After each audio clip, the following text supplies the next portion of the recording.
Naglabas na ng pahayag si Anthony Jennings kasunod ng apology at public statement ni Maris Racal. Humingi ng tawad ang aktor kay Maris at sa ex-girlfriend nito na si Jamela Villanueva, pati na sa mga nadamay sa nangyari. Sa lahat ho ng mga nangyari nung nakaraang araw, sa lahat ho ng mga taong nasaktan ko, especially po si Maris at si Jam, humihingi ho ako ng tawad sa dalawang babae. And sa mga lahat po ng mga nadamay ko din po. Yun lamang po. Sorry po ulit. Hindi na nagbigay pa ng kahit anong mga pahayag si Anthony o kahit anumang mga paliwanag.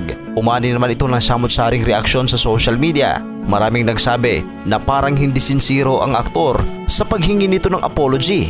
May iba pang nagsabi na parang scripted ang mga sinasabi nito.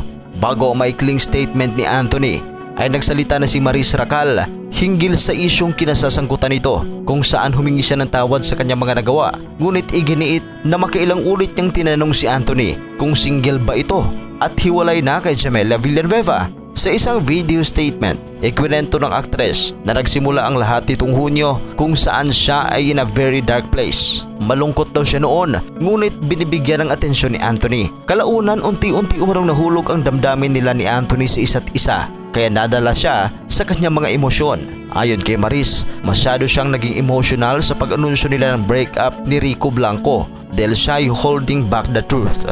Matapos ito, sinabi ni Maris kay Anthony na nakipaghiwalay na siya kay Rico. Ganito rin umano ang sinabi sa kanya ni Anthony na nakipaghiwalay na ito kay Jamela Villanueva. Kung kaya naman, hindi niya alam na in a relationship pa si Anthony at Jamela noon. Dahil dito, hiniling niya kay Anthony na maglabas ng statement sa publiko tungkol sa kanilang hiwalayan ni Jamela. Ngunit hindi ito naglabas dahil nung panahon pala ay mag-on pa sila ni Jam. Pumatok ang tandem ni Maris at Anthony bilang sina Irene at Snoop sa series na Can't Buy Me Love. Bahagi rin sila ng Metro Manila Film Festival entry and the breadwinner is na pinagbibidahan ni Vice Ganda. Para sa inyong reaksyon, please comment down below at sa mga hindi pa nakapag-subscribe, huwag kalimutan mag-subscribe sa Showbiz Caster. Maraming salamat po.